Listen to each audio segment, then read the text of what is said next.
Almost there. What does a Hollis Street specialist know about my health? Listen, Holmes. Dr. Moore Agar insists you have a complete rest if you wish to avoid an absolute breakdown. The sea air will do you the world of good. You should have traveled alone, Watson. Nonsense. We're on holiday.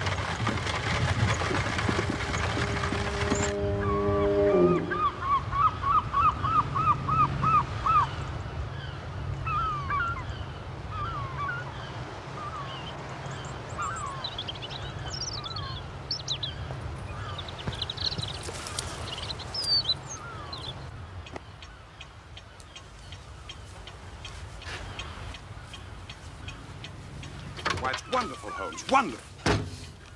The views are spectacular. We're overlooking the most dangerous piece of coastline in the country. Your friend is a natural historian, I presume. An old acquaintance from my college days.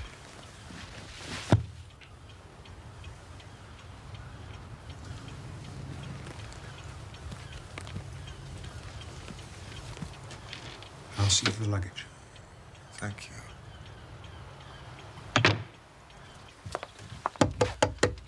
Good day to you, sir. Oh.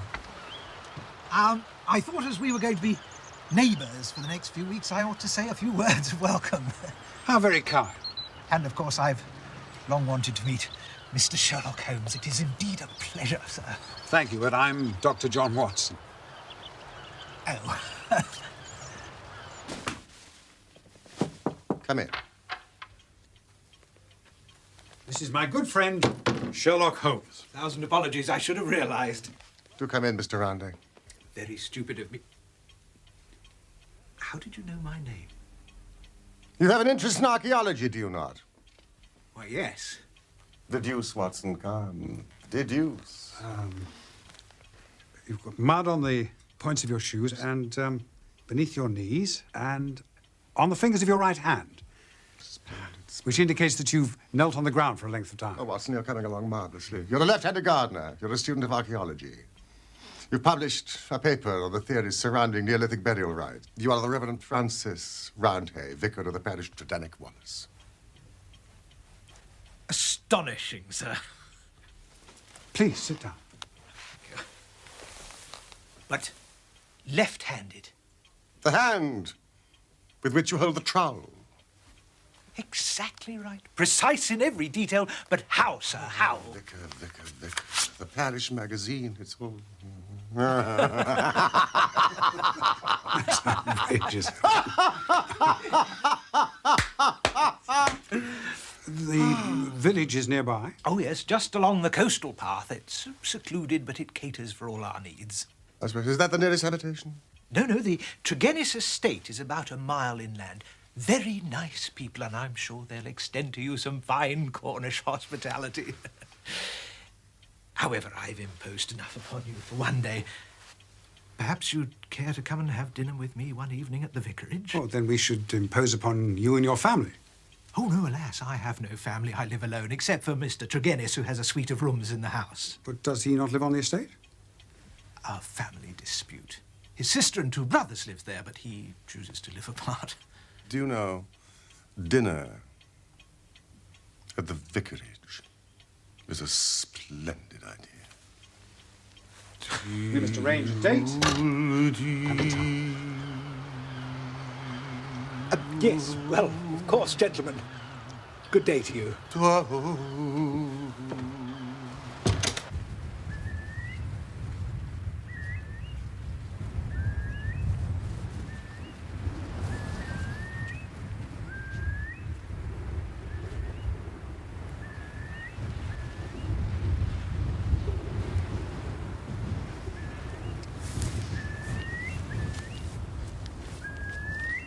Good morning.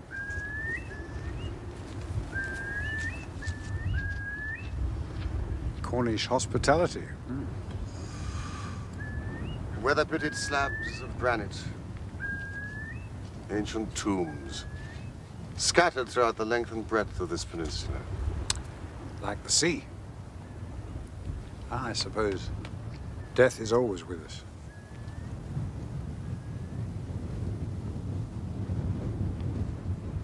Quite so.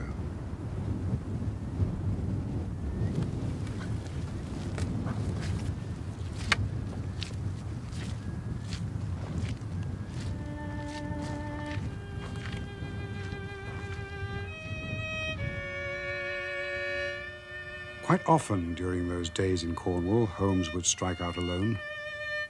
The mystery and glamour of the place, with its sinister atmosphere of forgotten nations, appealed to the imagination of my friend. He spent much of his time in long walks and solitary meditation.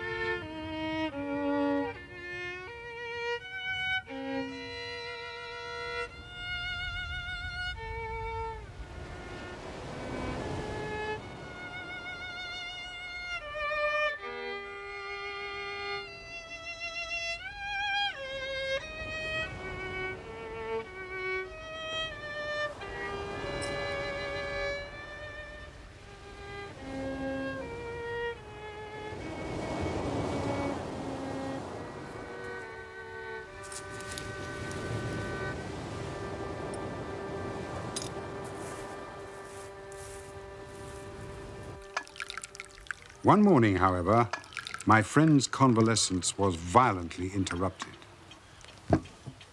Gentlemen, I urge you to consult the police. Holmes is a sick man.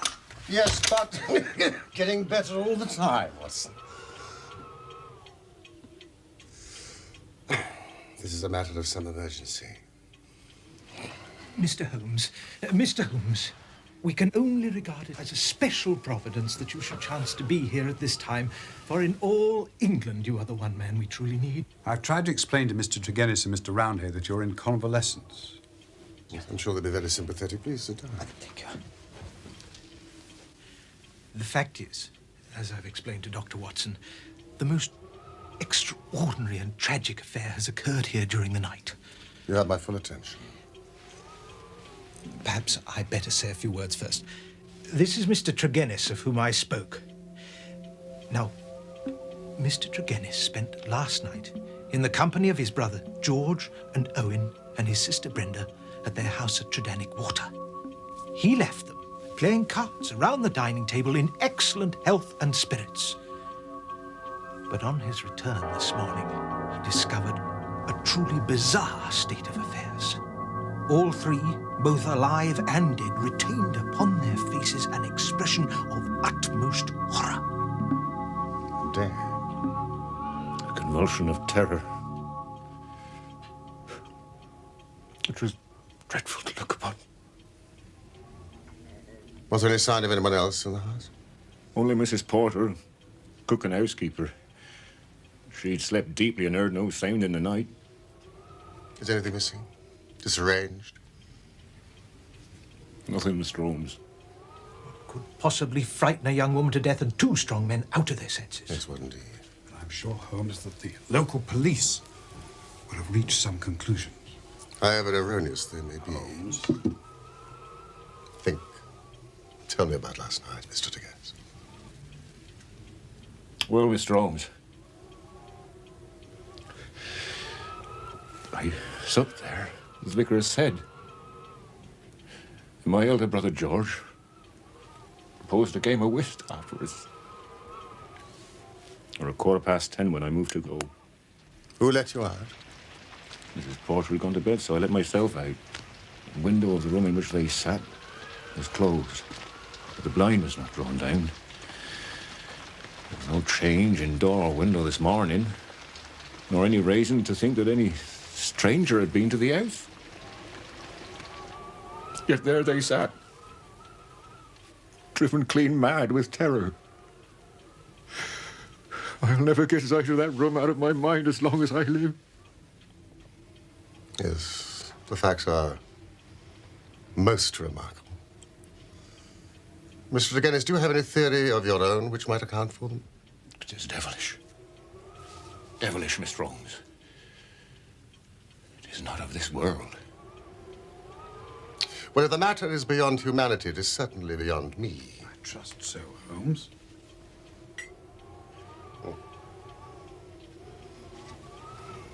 Now think. Think very carefully, Mr. Degas, about the evening that you spent together. Does anything stand out in your memory which might throw some light upon this tragedy? There is nothing, Mr. Holmes. Were they nervous people? Did they ever show any sign of apprehension? Not to my knowledge, Mr. Holmes. Then there's nothing in which you can assist me.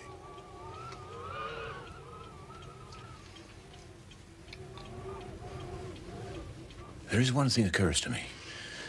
As I sat at table, my back was to the window. And my brother George, he being my partner at cards, was facing it. I saw him once look hard over my shoulder. So I turned round and looked also. The blind was up and the window shut. But I could just make out the bougies on the lawn. It seemed to me for a moment that I saw something moving among them. Couldn't even say if it were man or animal. But I just thought I saw something there. Did you not investigate? The matter past was unimportant. Did you have any premonition of evil? None that I was aware of. How did you hear the terrible news so early this morning? I'm an early riser. Generally take a walk before breakfast. This morning I'd hardly started when Dr. Richards overtook me in his carriage. Mr. Turgenis, I've just had an urgent message from your sister's house. What's happened? I'm not quite sure, sir, but you'd better come with me.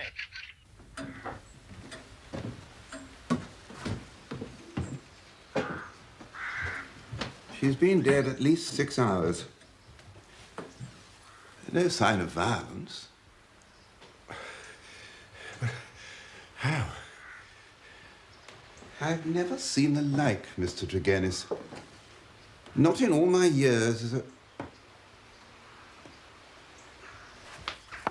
You all right? I've got you. Over here. That's there we go.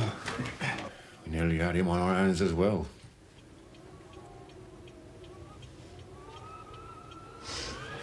Where are you going, Holmes? Titanic water without delay. With your permission, Mr. Holmes, I'll go on ahead. Thank you, Vicar. Quickly, otherwise we'll be there before you. Holmes, I must protest. Save your protestations for later, Watson.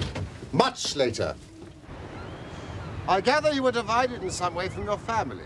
That is so, Mr. Holmes. Well, the matter is past and done with. All was forgiven and forgotten, and we were the best of friends. We were a family of tin miners at Red Ruth. Sold out our venture to a company. And so retired, with enough to keep us. I won't deny there was some bad feeling over the division of the money. It stood between us for a number of years. Nevertheless,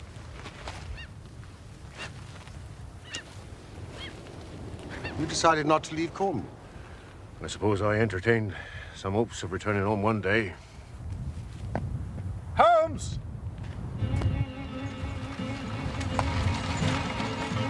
Holmes, stand back!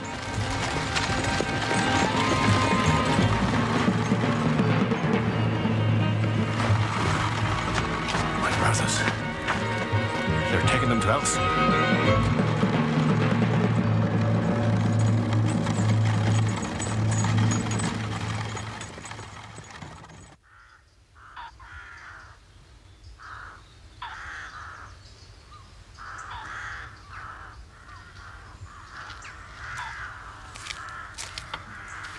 It's a lovely house, Mr. Tregennis.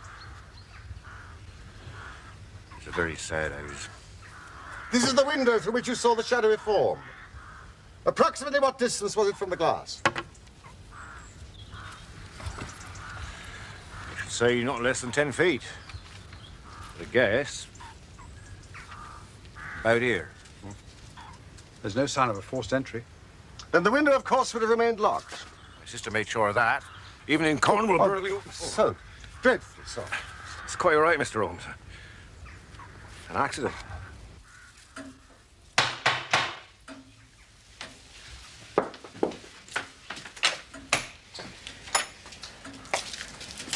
Thank you. Could you let Mrs. Porter know I'm back?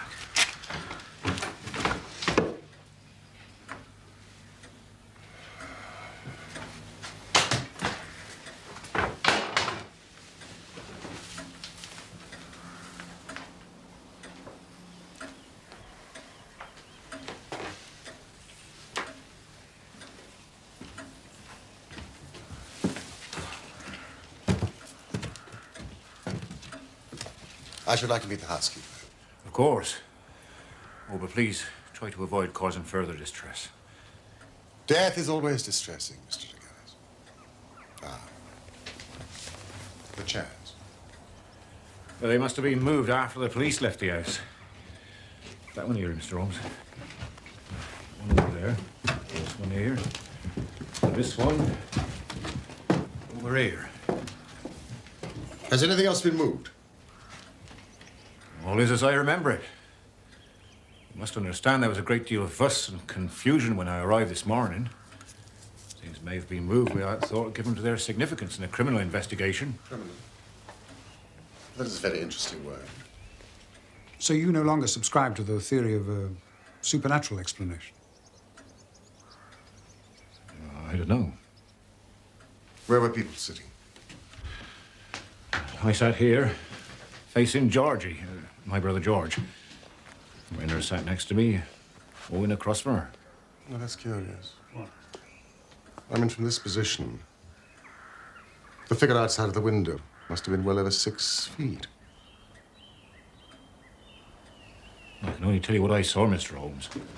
Ah, this is my housekeeper, Mrs. Porter. I'd like you to meet these gentlemen, my dear.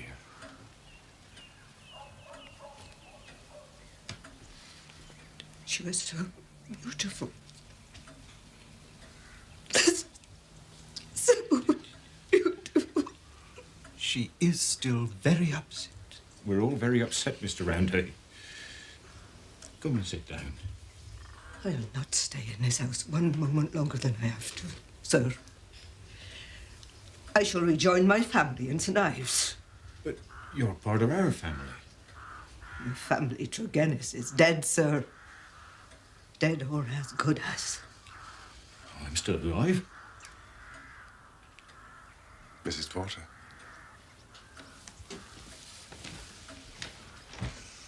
Excuse me, no. Mrs. Porter.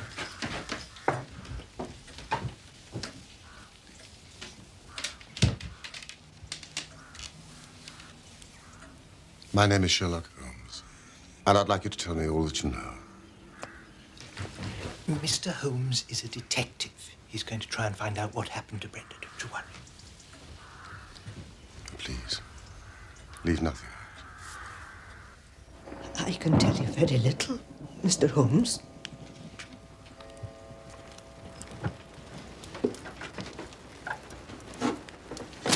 Oh, you'll be cheating. I am not cheating. Owen, will you tell your dear sister to play by the rules? She's your sister, too. Ah. You tell her. But she's on your side. It's rather late, and I do have to get back to the vicarage.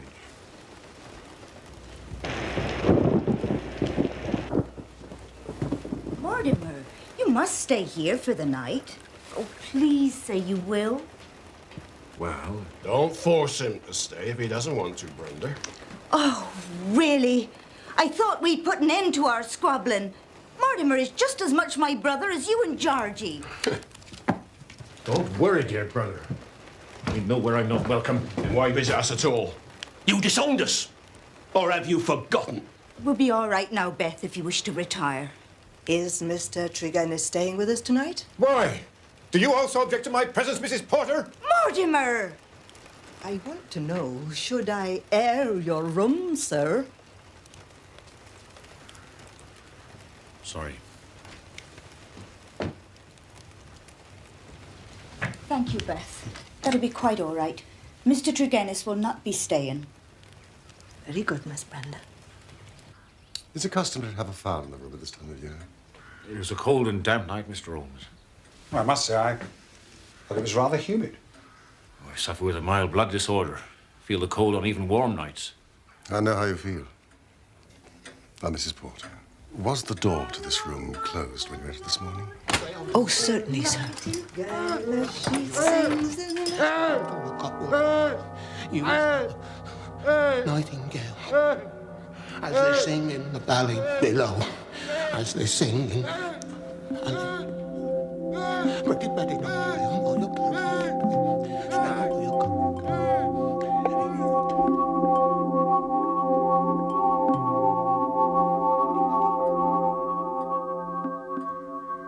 When I recovered, I threw wide the window to let in the morning air.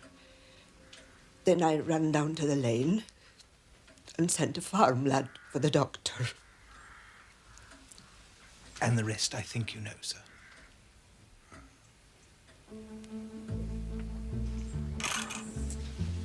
Mrs. Porter's right. She's very beautiful. Yes, but something's missing. Tregennis is lying about a mild blood disorder. I'll stake my reputation on that. Huh? We'll see.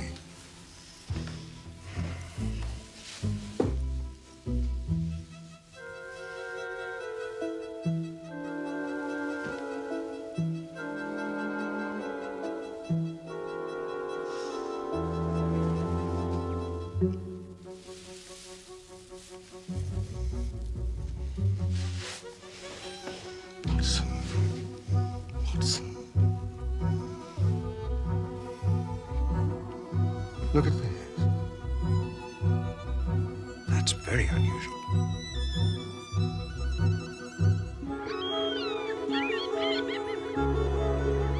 It won't do! It won't do! 3 people grievously stricken by some conscious or unconscious human agency. Now, when exactly did this event occur? They'd finished playing cards. It was past their usual hour for bed.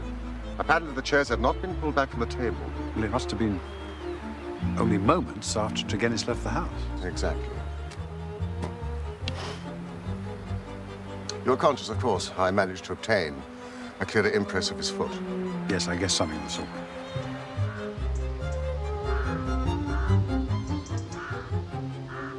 Having got a sample print, I could pick out his tracks among the others and follow his movements. For the length of his stride, he returned swiftly to the vicarage. If Tregennis disappeared, then almost instantly some other person affected the card players. Now, how can we reconstruct that person? But is there any evidence, really, Watson, that anyone did creep up to that window? The only suggestion comes from Tregennis. who says that his brother reacted to some movement in the garden. And how is this impression of horror conveyed?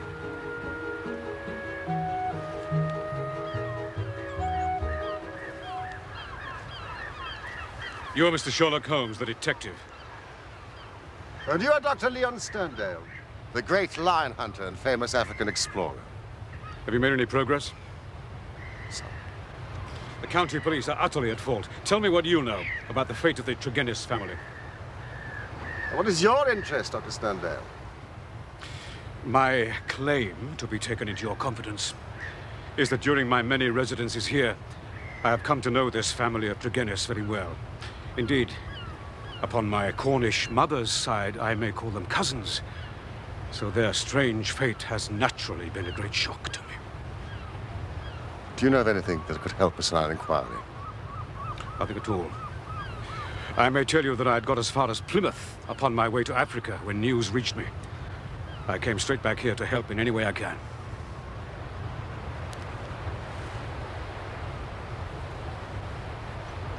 Did you lose your boat? I will take the next. That is friendship indeed. I tell you, they were relatives. Did your baggage go on with the boat? Some of it. Most of it remained in the hotel. Well, surely this event could not have found its way into the Plymouth morning papers. No, sir. I received a telegram. From whom? You are very inquisitive, Mr. Holmes. It is my business. The vicar, Mr. Roundhay, sent it, recalling me to Tredannick Wallace. I see. May I ask if your suspicions point in any particular direction? Well, I can hardly answer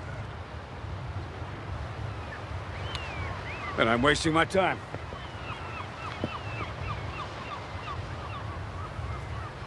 Oh, God!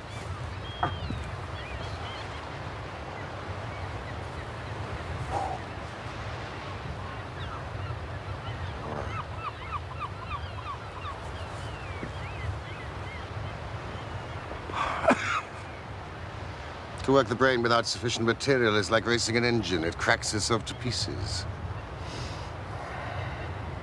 Wait for me at the cottage. Where are you going? Sherlock Watson!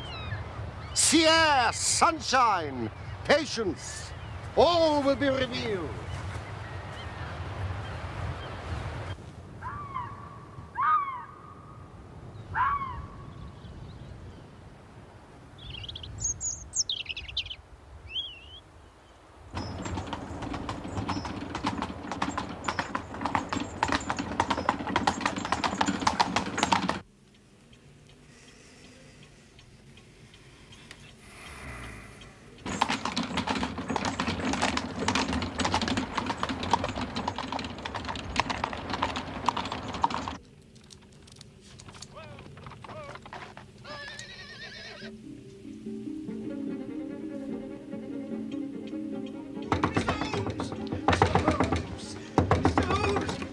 Mr. Holmes! We are devil-ridden, Mr. Holmes!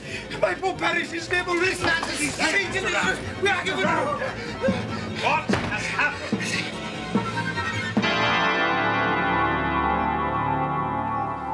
Dead about 3 hours, I'd say. Same symptoms exactly as Brenda Tregennis. Limbs convulsed, fingers contorted, as though he died from a very paroxysm of fear. That it should happen under my roof. Has his bed been slept in? Oh, yes, most definitely.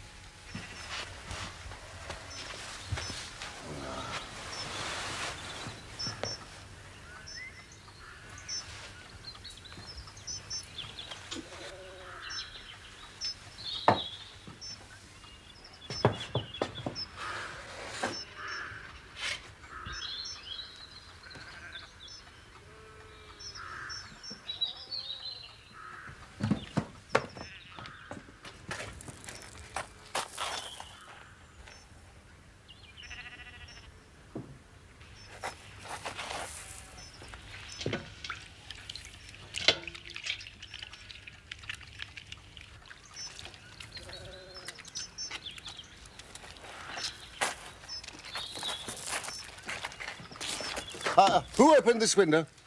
But my housekeeper, she was the first into the room this morning. Where is she now? Oh, she's taken to her bed with a severe headache, no doubt greatly affected by the shock. I am most terribly sorry to inconvenience you in this way. I know you both came to these parts to rest, but... It isn't easy with Holmes around. He likes nothing better than to sink his teeth into a problem of this sort. But 2 deaths, Dr. Watson, in the space of 2 days. This is the work of the devil. Make no mistake.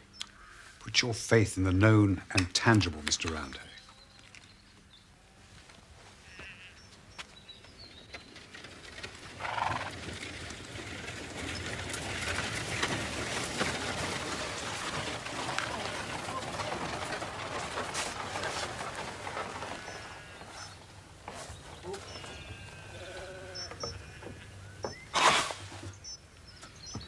I trust nothing has been touched, sir. No, everything's exactly as it was. Right then. I'll need a statement from you and your housekeeper. Oh, Master, I'm afraid she's still rather ill. Check upstairs.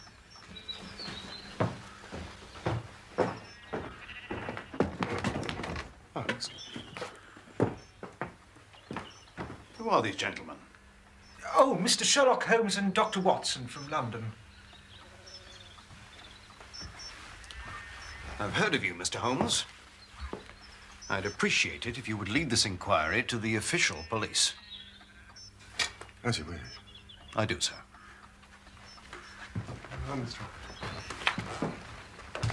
Would you direct the inspector's attention towards the window upstairs and the lamp on the table? Each is suggestive. Together, they're almost conclusive. Watson? Good afternoon. Good luck.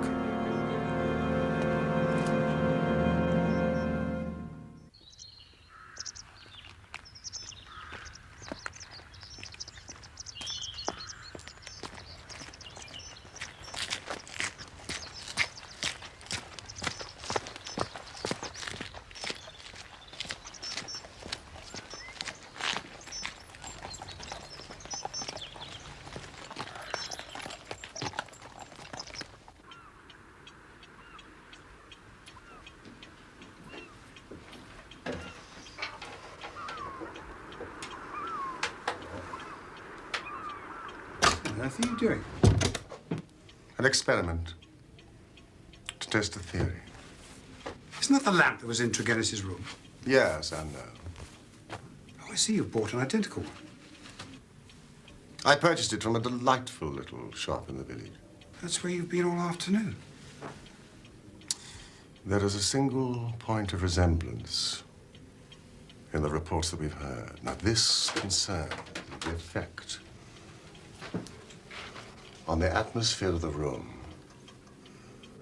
upon those who first entered it. First, Dr. Richards, then Mrs. Porter. And Roundhay's housekeeper was taken ill this morning. In each case, there is a combustion going on in the room. In the first case, a fire. In the second, a lamp. Now, the fire perhaps was necessary, but the lamp was lit when it was already broad daylight. A comparison of the oil consumed in this and Tregennis's lamp proves that point. But why? Something was burned, producing an atmosphere, causing a strange toxic effect. In the first instance, that of the Tregennis family, a substance was placed in the fire, and the fire would carry the fumes to some extent up the chimney. Only Brenda Tregennis was closest to the fire was killed. Her brothers were exhibiting that lunacy which is evident to the first effect of the drug. The other case, of course, the result was complete. So it's a poison which works by combustion.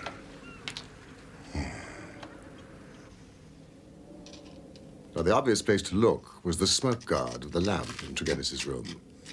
There, sure enough, I perceived a number of flaky ashes, and round the edges, a fringe of brownish powder which had not yet been consumed. Half of this I took, the other half I left for the police. We will see. If we could reproduce the same effect with our own lamp. Oh, no, Holmes. That's insane. I cannot force you to stay. But I mean to have the answer. Of course I shall stay. I thought I knew my Watson. Would you open the door, please?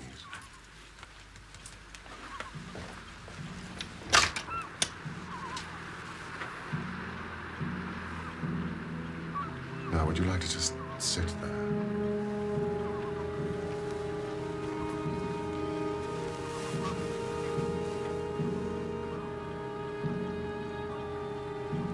Are you ready?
You must stand clear, Mr. Holmes, or be trodden underfoot.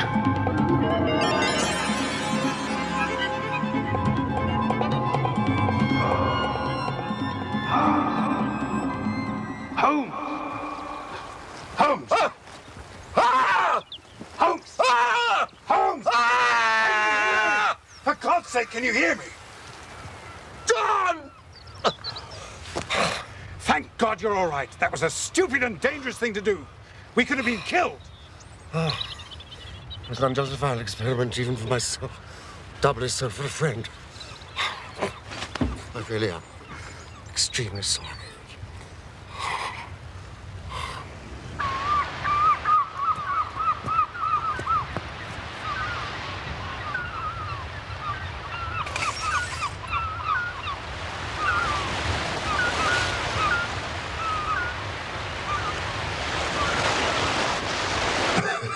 All the evidence points to Tregennis being the criminal in the first tragedy and victim in the second. Yes, had anyone else come in, the family would have certainly risen from the table. Then Tregennis' own death was suicide. That'll be Dr. Leon Sterndale. Would you let him in, Watson? Thank you.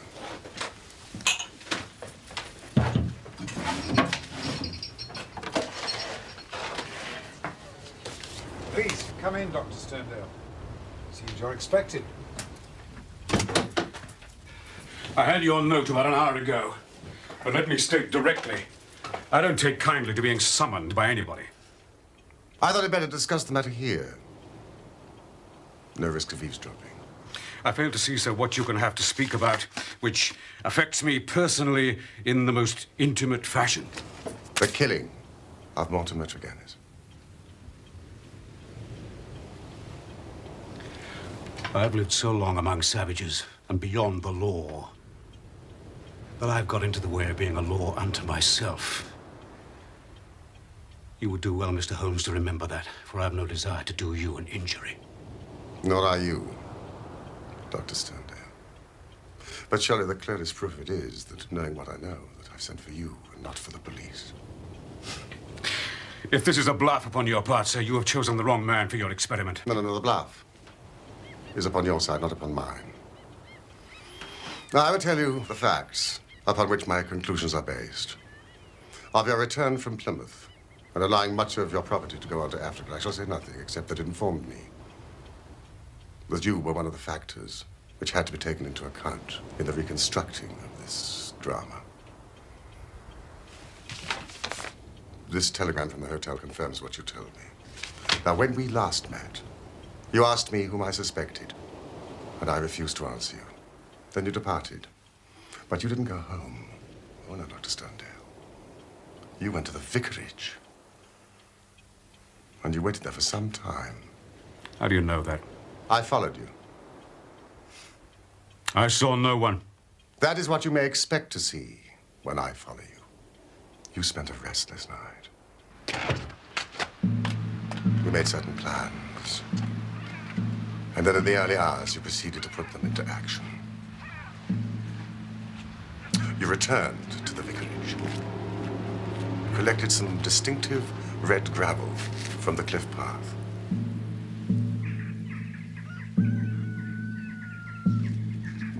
The house by now was in daylight, but the inhabitants were not stirring. You threw some red gravel up at the window of the lodger Tregennis.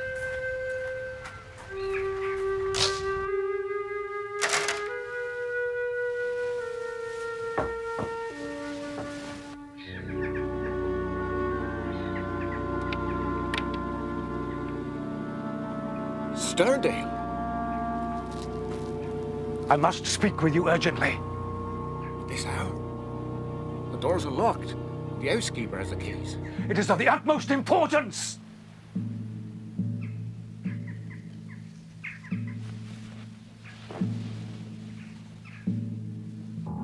You entered through the sitting room window. You had an interview, a short one, and you walked up and down the room. You withdrew as you had come. You were wearing the same pair of studded walking shoes, which at the present moment are upon your feet. And Mortimer Tregennis was dead.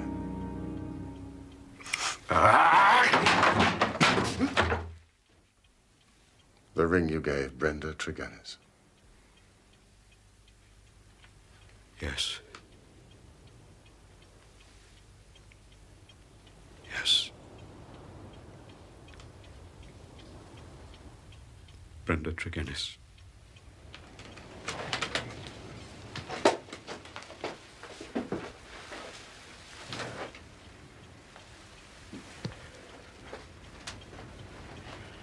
For years I loved her. For years she loved me. That is the secret of the Cornish seclusion which people so marveled at. It brought me close to the one person on this earth who was dear to me. I couldn't marry her, for I had a wife who left me, but whom, by the deplorable laws of England, I could not divorce. For years, Brenda waited. For years, I waited.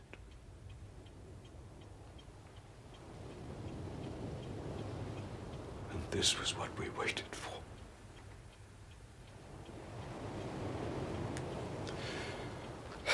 Roundhay knew. He was in our confidence, hence his telegram to me at Plymouth. What was my baggage, or Africa, to me, when I learned that such a fate had befallen my darling? There you have the missing clue to my actions, Mr. Holmes.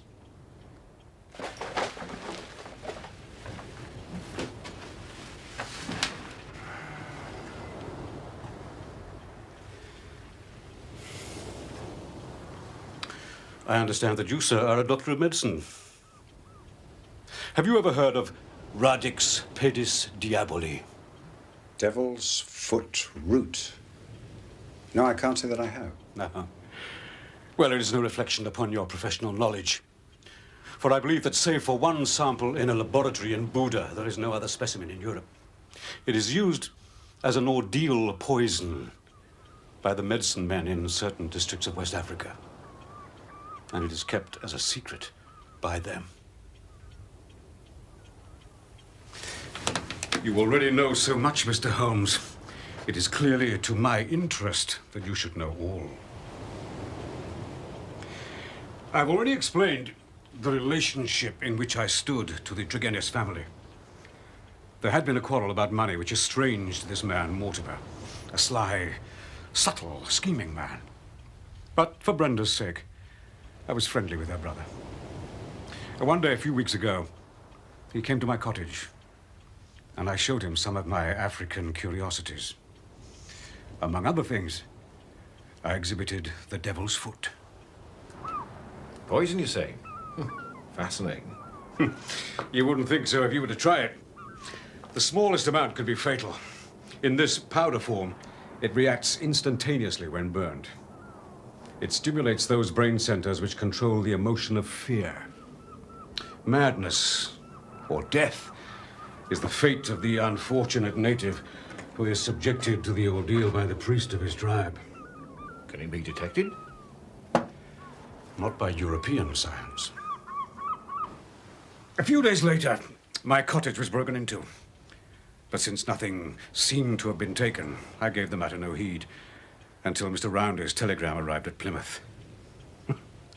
This villain, Mortimer, had thought that I would be at sea before news reached me, and that I should be lost for years in Africa. But of course I returned immediately.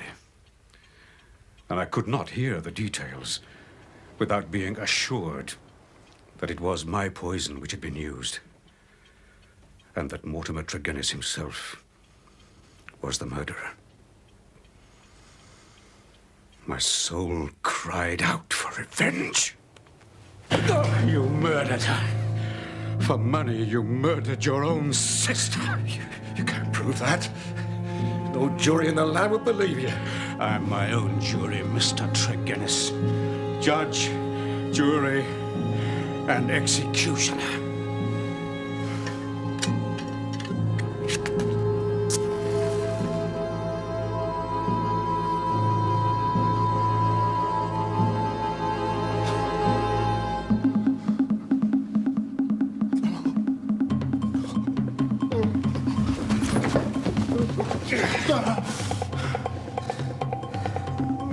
I lit the lamp. I put the powder above it.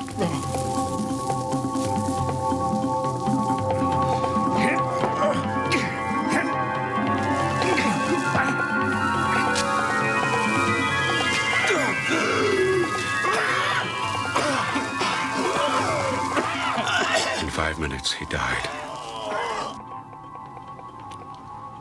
My God, how he died. But my heart was flint. For he endured nothing which my innocent darling had not suffered before him.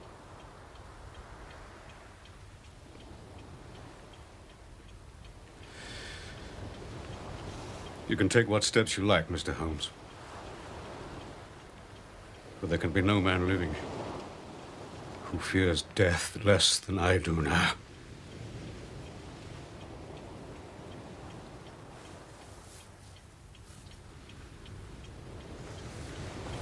What are your plans? I was intending to bury myself in Central Africa. My work there is but half done.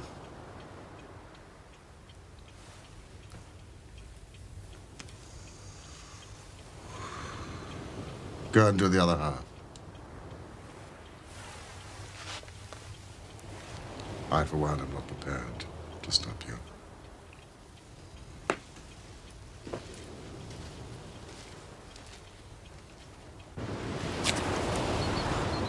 God bless you. Both of you.